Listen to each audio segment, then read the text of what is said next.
From Scottish Highlands to New Zealand, the miraculous journey of Sam Heughan and Caitriona Balfe. The Scottish Highlands in the misty morning seemed to be dressed in a soft grey. Sam Heughan stood on the hill where he and Caitriona Balfe had filmed the first scenes of Outlander. It was the legendary love scene of Jamie and Claire. "Do you remember, Sam? Our first scene was here," Caitriona said softly, her eyes glinting with nostalgia. Sam nodded, his gaze distant. "I remember every detail. It was freezing cold, but you smiled, and suddenly everything felt warm." It's been over a decade since then. They were both silent for a moment. They knew that Outlander had introduced them to the world, brought them strong friendships, and a second family. But it was time for them to step out, to find their own new journey, not on screen, but in real life. A surprise decision. The idea for the trip to New Zealand came from a fan letter they received. In it, fans talked about the majestic landscapes, rolling mountains, endless beaches, and the friendly Maori greeting, "Kia ora." "What do you think about us taking a trip that's not for work, not for the movies?" Sam asked one evening in Edinburgh. "Are you serious? I thought you were just into Scotch whiskey." Sam shrugged. "I hear New Zealand wine is really good. And I want to explore with you. Maybe we'll find something new, like Jamie and Claire did when they explored the world." And so the trip began. Kia ora, New Zealand. The plane landed in Auckland on a glorious morning.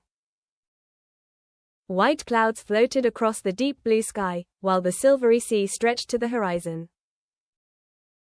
Caitriona took a deep breath. "Oh, the air is different here. Fresh, salty, and a little wild." Sam was struggling with her suitcase, but couldn't hide her excitement. "I hear New Zealand is like a symphony of earth and sky. Mountains, forests, sea, all blended together. How about starting with a road trip?" Caitriona smiled.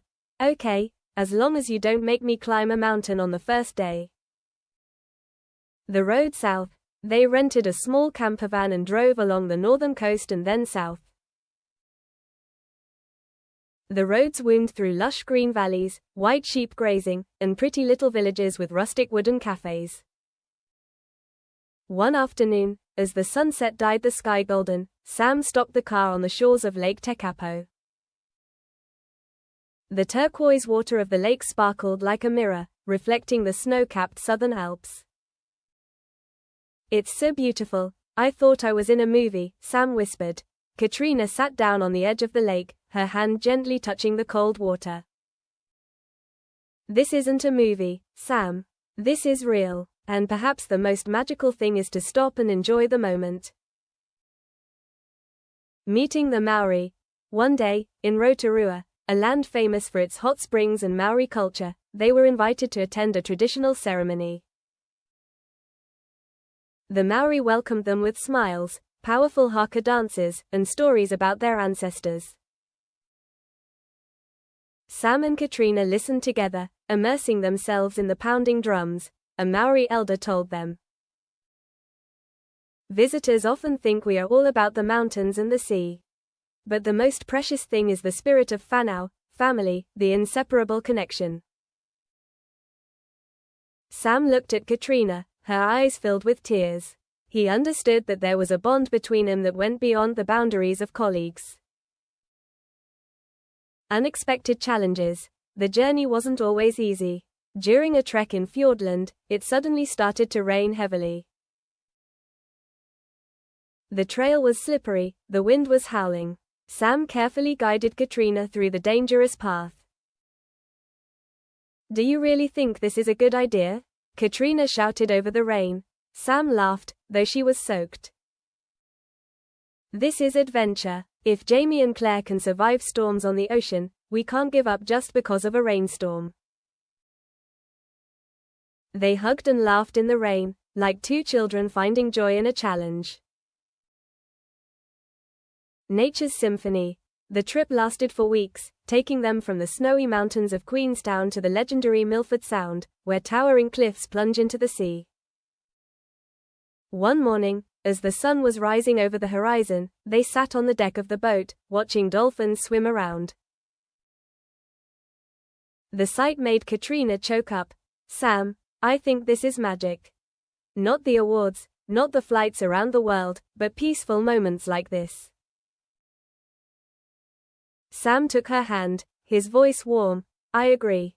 And I think the magic is not where we go, but that we go together. The magic that remains." As they leave New Zealand, they both carry in their hearts unforgettable memories: the starry sky above Mount Cook, the taste of Marlborough wine, the smiles of the Maori, and their own laughter echoing on unfamiliar roads. "I'll tell my daughter one day," Caitriona said as the plane took off, "that Mom traveled with Sam Heughan to the end of the world." Sam chuckled. "And I'll tell her that, there, we found a part of ourselves." Returning to Scotland, they brought back not only beautiful photos, but also a change in their souls. The friendship, trust, and memories in New Zealand deepened the already strong bond. In an interview, when asked what was the most memorable experience after many years of filming Outlander, Caitriona did not hesitate to answer. "It was the trip to New Zealand with Sam. It reminded me that life is not just about work, it is also a journey of discovery, with special friends." Sam added, "Outlander gave us a legendary love story. But it was that trip that gave us a real-life miracle." The miracle continues. Life still has many journeys ahead. But for Sam and Caitriona, the trip to New Zealand will always be the milestone of an extraordinary friendship. A friendship nurtured in the Scottish Highlands, blossomed on screen, and spread on trips to the ends of the world. That miracle is not only for them, but also for everyone who has ever believed that globe friendship, faith and companionship can turn any trip into a miracle.